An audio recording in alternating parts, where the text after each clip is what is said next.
Wanna see something cool? Yeah, okay. So I came across this tweet the other day, and it's blown up and gone viral on Twitter, or X nowadays. The tweet reads, "This genuinely has caused so much damage to the Dragon Ball fanbase as a whole, this being the DBZA series." You sassy bitch. And I was just shocked by the amount of people who genuinely agree with this take. I think it's absolutely crazy. I may explain why shortly, but before we get into this, please can I remind you guys to like and subscribe, and make sure to turn on your bell notifications so that you get a reminder of any time I upload.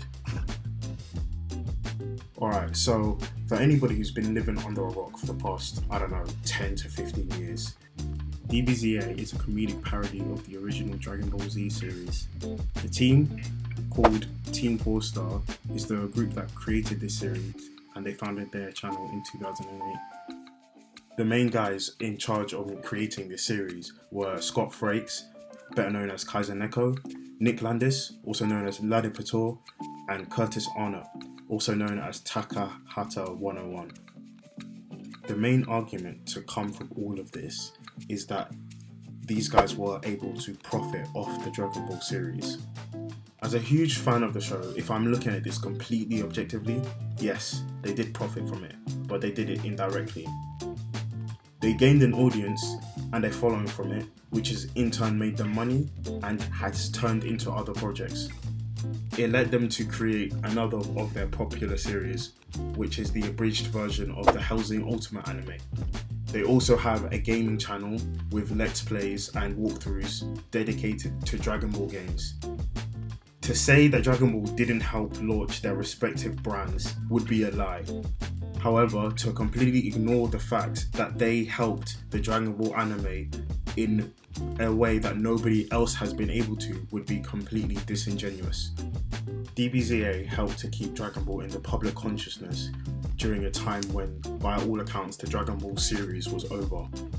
Like, honestly, do you remember that period? There was no movies, there was no shows. Actually, I tell a lie, there was a movie. We don't speak about it.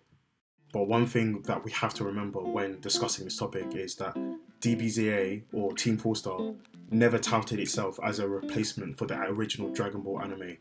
Are we just going to forget the fact that at the start of every episode, they put a disclaimer saying that the show was by in no means a replacement for the original, that supporters should go and support the original anime, and this was a parody that was non-profit.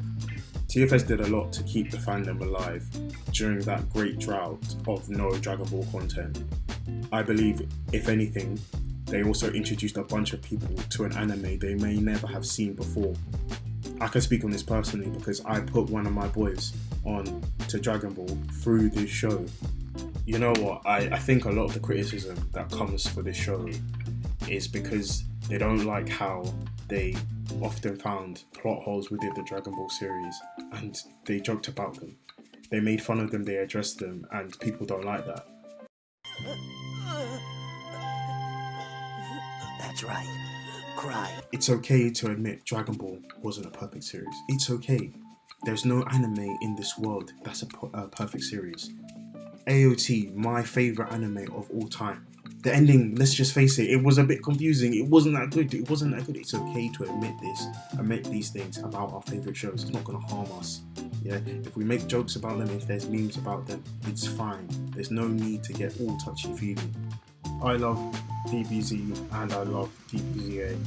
I believe that these two can coexist without having a negative effect on each other. And the sooner that people realise that, the happier they will be. They clearly love this project and poured all they had into it. The story arcs they created for these guys, the countless memes that were able to be produced from their show, you can tell they genuinely love this series. Like, half the time, I'm not even laughing at the joke that they made or the circumstances being created. I'm just laughing at the line delivery. Insult to injury. Is that fucking Frieza? For me, I just think it's a shame that a group of people, a group of passionate fans came together to create such a good piece of fan media, and they pushed the boundaries of an abridged series, or what a abridged series could be, and people look at it in such a negative light. I just could never understand that. In conclusion, for me, if you believe DBZA was harmful to the fan base, then you are lost. You are being chased by wisdom, but somehow you are faster. And I'm the guy who's not judging you on your appearance. Thank you for watching. Remember to like, share and subscribe. Turn on your bell notifications, and I will see you in the next video.